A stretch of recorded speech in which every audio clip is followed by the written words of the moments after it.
আচ্ছা, তোমরা যারা বলছো শর্ট হেয়ার কাটিং দিতে, তাদের কি লম্বা চুল ভালো লাগে না? সত্যি করে বলবে তো। লম্বা সিল্কি স্মুথ চুল কার না ভালো লাগে? সবারই তো ভালো লাগে। আমি তো জানি এখনকার ছেলেদেরও খুব ভালো লাগে। তাহলে শর্ট কাটিং তোমরা কেন করতে বলছো? আর সত্যি কথা বলতে এই লম্বা চুল আমার খুবই পছন্দ, কিন্তু তবুও আমি একবার স্টেপ কাট দিয়েছিলাম, কিন্তু এখন আর কাটার মতন আমার কোনো ইচ্ছা নেই, বিশ্বাস করো। কেননা চুলটা এখন আগের তুলনায় অনেক আমার সুন্দর হয়ে আছে। আমাকে বাড়ি থেকে স্ট্রিক্ট মানা করে দিয়েছে যে এখন যেন চুল না কাটি।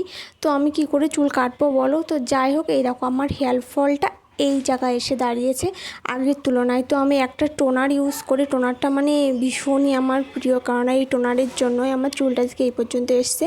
কিন্তু টোনারটা তোমরা যে বোতলটা দেখছো, এটা সমিজের, এটা ফেস টোনারের স্প্রে বোতল। আমার কাছে এটা ছাড়া আর কোনো স্প্রে বোতল ছিল না, তাই এটাই ব্যবহার করেছি। আর এই ম্যাজিক টোনারটা যদি তোমরা ইউজ করতে চাও তো কমেন্টে জানাতে ভুলো না। সবাইকে বাই বাই।